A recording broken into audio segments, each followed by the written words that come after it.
Hey everyone, thanks for joining us today. We hope that you enjoy today's sermon by our pastoral staff at Christpoint Church. We also want you to know that if you have any questions, prayer requests, or need information on any of our ministry opportunities, you can email us at www.info@christpoint.church. We love you and we are praying that this will be the best year yet. Welcome home. See, number one is the land was large. The land was large, and we're about to go into it, and we're basically drifters. We're drifters. I mean, think back in the 60s, the hippie movement. These are a bunch of hippies. They're a bunch of hippies, and that they don't have anything except love. So they're going in, getting ready to go into a land. They don't even know how to fight. They don't even know how to negotiate. They don't know how to do these things. They don't know how to talk to somebody that's not in their nationality. They've never talked to someone other than that. So not only was the land large, the inhabitants were large. So not only do we have to go into a large land, we have to go into a large land where there's large people. So notice something with me. God promised Israel the land that was already settled by people they couldn't defeat. See, don't be surprised when he promises us something that we can't accomplish by ourselves.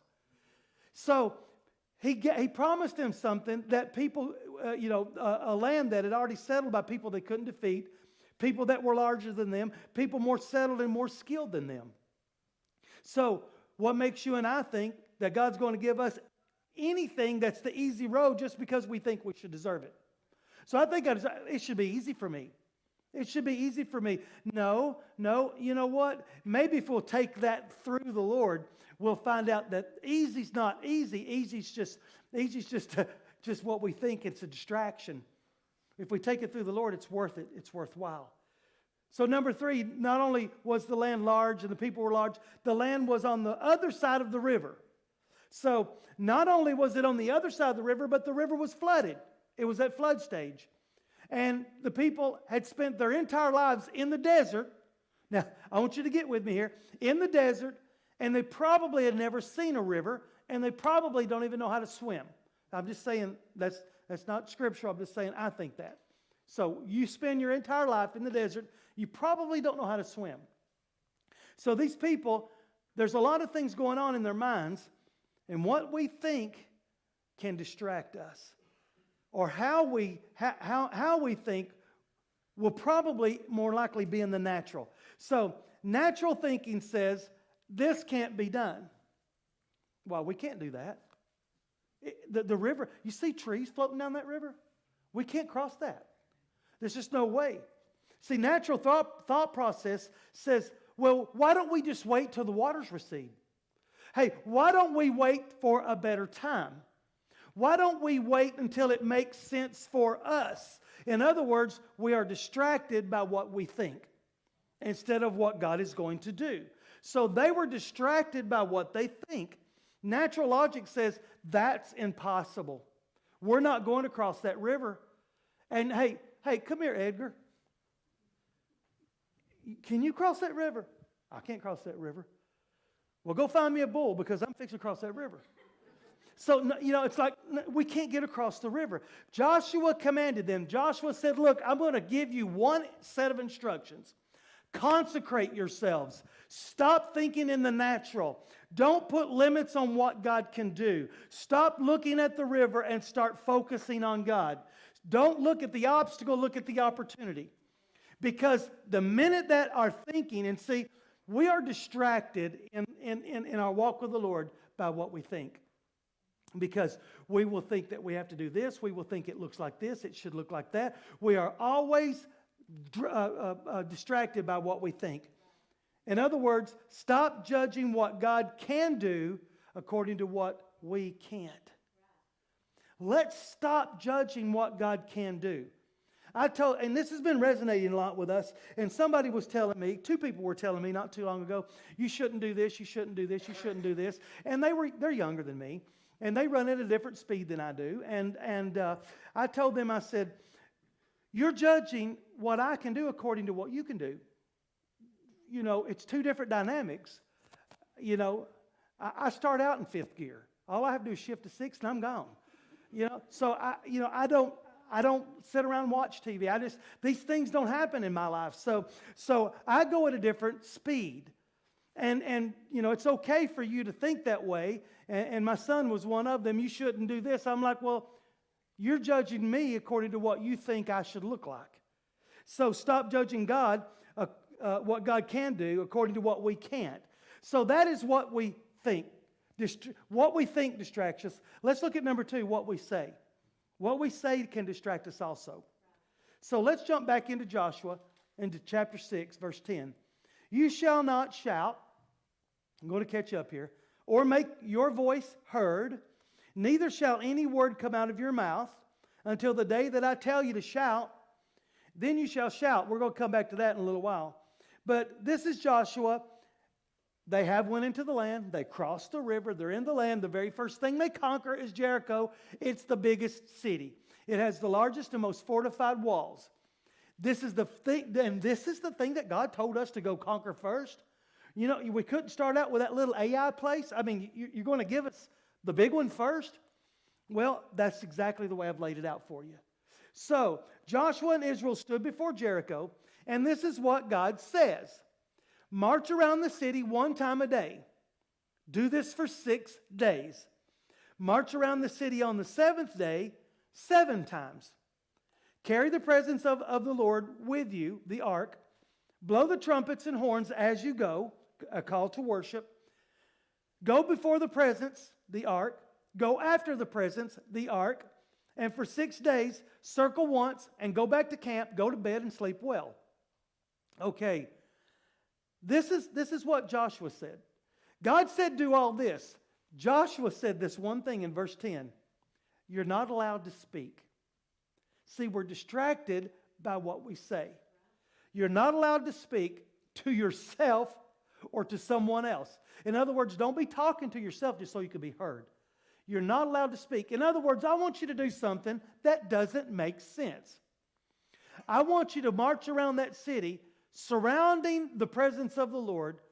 The army's out before it. The trumpet's blowing before it. And I want you to go around that city. And then I want you to go back to camp and take a nap. Go to bed, do it again tomorrow. Well, if you let me talk, I'm going to kill this whole thing. Because none of this makes any sense, Lord. Because what we say distracts us from what God has called us to. You're not allowed to speak, and this is what Joshua is saying. You're not allowed to give your opinion.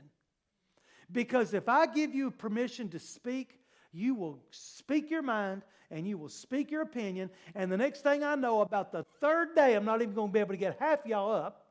And on the 4th day, I'm not going to be able to get the other half out there because negativity spreads like a snake bite. Or a virus. Let's call it a virus. So basically, you're not allowed to curse our mission according to what you say. I'm not going to let you curse our mission. So this is what I'm telling you. You ain't talking. You're not going to say anything because this means more to us than what your opinion does. So we're distracted by what we say. Don't speak into what you don't understand. People will ask me, they'll say, what do you think about this? And I'm like, well, here's what my angle is always this. If I don't know the situation, it's not fair for me to give you advice. I need to know everything or I can't give you advice. Somebody says, well, what do you think, 2 states away? I can't say. I can pray for you. I can lift you up in prayer. I can say, you need to be focused on the Lord. Diving into prayer. Stop talking and start praying. So don't speak into what you don't understand because our ignorance will be evidenced by our negativity. What we don't understand, we will automatically talk about. We'll talk about it. We'll just talk, well, I don't like this. I don't think it. I just think it's the stupidest thing I've ever done in my life. Why are we doing this? Why are we doing this? It doesn't make sense. I have everything that we've ever done at Christpoint Church. There's been feedback come back in that, well, I don't know why we're doing this. Why would we do this? This doesn't make sense. No, it doesn't make sense, but when God tells us to do something, it's not my job to question Him. So let me show you what Matthew chapter 15, verses 10 and 11, Jesus saying, He called the people to Him and said to them, now hear and understand. In other words, I need you to pay attention. You know, Mama used to do me all the time. You know, if your mama didn't do you that way, you know, it's because you needed your riddling right before you got your whipping. That's when I got my riddling, right before I got my whipping. So here, understand, pay attention, listen. It's not what goes into the mouth that defiles a person, and this is what Jesus said, it's what comes out of the mouth that defiles a person. You're distracted by what you say. In other words, stop speaking negativity into everyone's life, including your own. Stop speaking curses. Well, my mama, she was an alcoholic. I just guess I'm going to be an alcoholic. Well, why do you want to speak that stuff on yourself? Why do you want? Stop speaking. And you know what? My mother struggled with alcoholism. You could say it that way. But I'm a child of the King. That curse has been broken with me. That's how not to be distracted by what you say. So we're distracted by what we say. So, see, in other words, let me just put it this way. What you eat is going to make you heavier. What you say is going to curse you if you're not careful. It's going to bless or curse. So, God was about to turn the most fortified city walls into dust before their very eyes. God was about to give them the largest city in victory, and what they didn't need was negative distraction. I mean, can you imagine having half that army standing up there and Joshua saying, now you can shout, whoa. I mean, I don't want to go into battle with people like that. Okay, you can shout now, yeah, whoopee, I'm tired. I've walked around this city for a week now, and then you made me walk around it 7 times. Whoa. That's not the enthusiasm that God's expecting from us. So I can speak distraction into my life. How many blessings have you and I missed out on because we distracted ourselves by what we said? So, what we think distracts us, what we say distracts us, and what we do distracts us. In the book of 1 Samuel, the prophet Samuel, he goes searching for the next king to anoint. King Saul was the first king. People wanted to be like other nations, so they wanted a king. All right, if you want a king, you want a king. Saul was, he wasn't all that. So God says, go find another king, and I know exactly who I'm after. So I'll show him to you, and you'll know him when you see him. So God led him to the home of Jesse, the Bethlehemite, or in Bethlehem, and one by one. He goes in, he says, hey, Jesse, you got some sons? Because God's about to make one of them king. I sure do. I got some strapping young lads. Hey, bring out Eliab. Bring out that big oldest one. Bring him out. One by one, these brothers, 7 of them, paraded before him, strapping young men before the prophet, only to have God reject them. That's not the ones I'm choosing. I'm not choosing those dudes. You know, and even Samuel's like, surely this is the man. Man, surely this is the one. And God says, hey, look, stop looking on the outside. Stop looking on the outside appearance. It's time for you and I to start focusing on the inside, Samuel, not on the outside. So 7 brothers stood nervous. Which one's it going to be? Which one's it going to be? Before Samuel, and none were chosen. Nobody was chosen. So 1 Samuel chapter 16, verse 11, Samuel asked the question, hey, Jesse, surely this ain't all you got. This is it. I mean, you've brought every son. I mean, God, I know. Now this is a lesson for us. If God doesn't give us an answer, don't start doubting that God sent you there. So Samuel's like, wait a minute, I know God sent me here. I'm not confused on why I'm here. I'm not even confused on the location or the home or the family. But I'm a little bit confused as to your involvement here. So sure enough, tell me, Jesse, do you have any more sons? Then Samuel said to Jesse, are all your sons here? And he said, there remains yet the youngest. But behold, he is keeping the sheep. And Samuel said to Jesse, send and get him, for we won't sit down until he comes. So let's circle back to what we do that distracts us. And let's put that one on hold for a second. Let's jump into number 4, what we let in. We're going to come back to number 3. So what we let in. So what we let in, this is what distracts us. Number one is David wasn't at the ball. You notice David wasn't invited to the Bancy Fall. I mean, he had no pretty outfit, no nothing. David wasn't invited. He was the 8th brother, the youngest on top of that. So you got 7 guys, and then you got the youngest. David was outcasted by his family. Now I'm going to give you some stuff here. David was outcast by his family. David was given the job, we can read and we can find this, of tending the sheep. The reason he was given the job of tending the sheep, he was so hated by his family and his brothers that they hoped wild animals would attack and kill him. Do you remember that he had to defend the sheep by killing a bear and a lion? And he killed them. So God put him in training mode before he put him in king mode.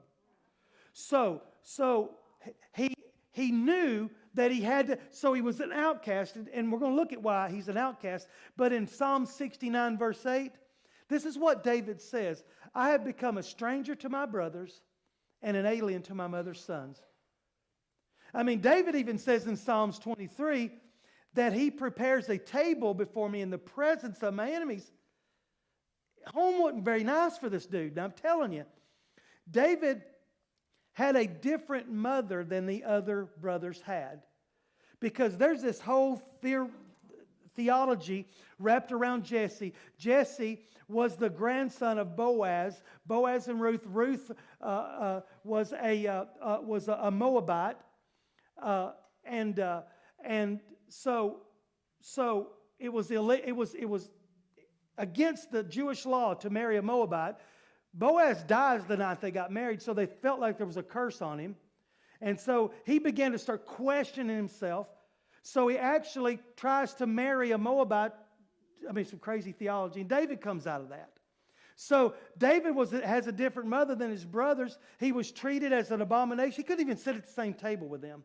He was outcast. He says, I've become a stranger to my own family, my brothers.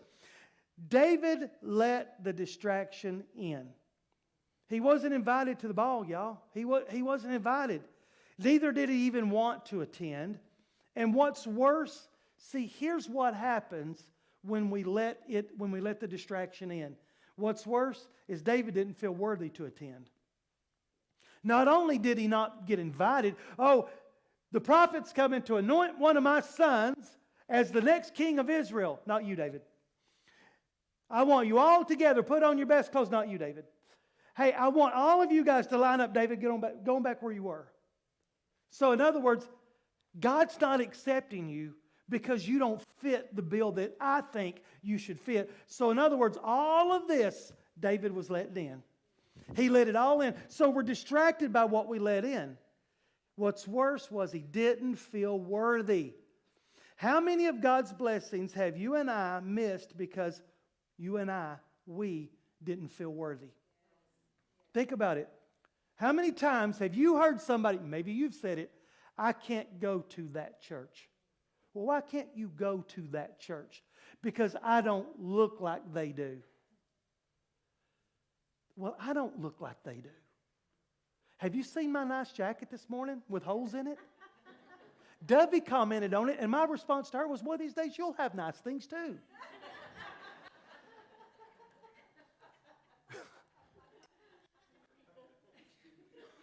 I don't fit in there. Well, no, you know what? We don't fit in because of what we let in. Well, I feel like an outcast. We are an outcast because of what we let in. We are distracted by what we let in. And what we let in is very dangerous because it's on the inside, not on the outside. And so it's attacking us from the inside out, and we begin to start creating narratives that aren't there. How many of God's blessings have you and I missed because we said we didn't feel like we were worthy enough to be there? How many months and years did it take to get you here? And now some of you are serving, but it took you long enough. You know what? Let's just do something that is being beat up and defeated this week. Cigarette smoke. We've got like 4 or 5 people in this church laying them down a week past that. How many said, well, I can't go because I smoke? I had a guy tell me one time, I can't go to church with you, I smoke pot. I'm like, so? What? What do you mean? I'm like, stop trying to fix yourself in the parking lot of the hospital. Stop doing your own surgery. Come on, God's going to fix you, but don't give excuses as to why you don't want to serve the Lord. That's all you're doing is giving an excuse. So, stop missing out on things that God doesn't want us to miss out on. We become distracted by what we let in. So now let's go back to number 3. Back to being distracted by what we do. 1 Samuel chapter 16, verse 11. I want you to notice that last line. Send and get him. I want you to send, and I want you to get him. For we will not sit down until he comes. We become distracted by what we do. Because what if what you're doing is more important than waiting on the Lord? If what you're doing is more important than waiting on the Lord, you're distracted. Samuel wouldn't let anyone sit. He wouldn't let anyone rest. He wouldn't let brothers sit. Now, I love this one. The brothers that hated that younger brother, this is almost like a Joseph deal. The brothers that hated the younger brother, they're standing there thinking that one of them's going to be the king. And all of a sudden, their air's let out of them. We've been beating this dude up. We've been hoping he would die. And now we're going to have to serve him? Oh, gosh. I don't know. Lord, I just know, Lord, let there be another child somewhere. Because when David comes in, Lord, if it's him, he's going to kill us all. Brothers, father, mother, in-laws, bystanders, ain't none of y'all sitting down. Samuel's like, hey, nobody sits. Nobody rests until the king comes. I want us to let that resonate a minute. No one rests until the king comes. Now there again, Pastor, don't be judging what we can do according to what you do. But it's not our job to rest because the king ain't here yet. It's not our job to take time off. It's not our job to rest and get distracted by other things. It's not our job to say, well, you know what? I think I'm just going to chill out. And I think I'm going to just... I had a guy tell me one time. We were in Houston together. And we're riding. He goes, that was my church. This building was huge. It's in Houston. I'm like, what? He goes, I pastored that church. That was my church. I'm like, that? Great big building that looks like a mega complex? Yeah, I pastored that. And you're not even in the ministry anymore? No. Well, why? I just want to try something different. I remember sitting, as a young Christian, I remember sitting there thinking, I didn't hear God released me. I didn't hear that God said that my time was done.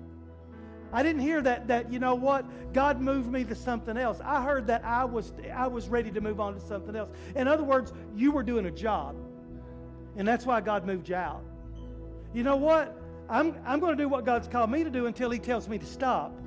Because it's not my job to choose what God can do through me. It's my job to be obedient to what God does through me and not be distracted. So rodeo clowns are everywhere in our lives.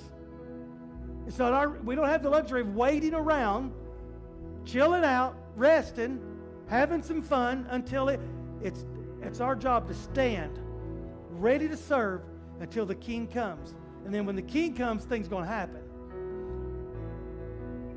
See, the rodeo clown's goal is to distract you and distract me from seeing, from thinking on, speaking about, hearing from, and working for God.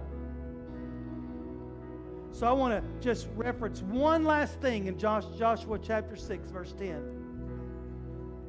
Don't speak, don't give your opinion, don't mess things up until the day that I tell you to shout. Then you can shout. See, you notice he didn't give them details. Joshua and God didn't give them details of what was going to happen. He's told them to be obedient. God's not going to give us the full picture. It requires no obedience. See, just the final instructions. Here's the final instructions. When it comes time to say something, your something is a shout. It's not complaining. It's not talking about yourself. It's not talking about everybody else. It's not grumbling. It's not talking about how your feet hurt. It's not talking about that rock you stepped on day 3. It's talking about shouting for victory. So he said, look, when the time comes, you're not going to talk about junk.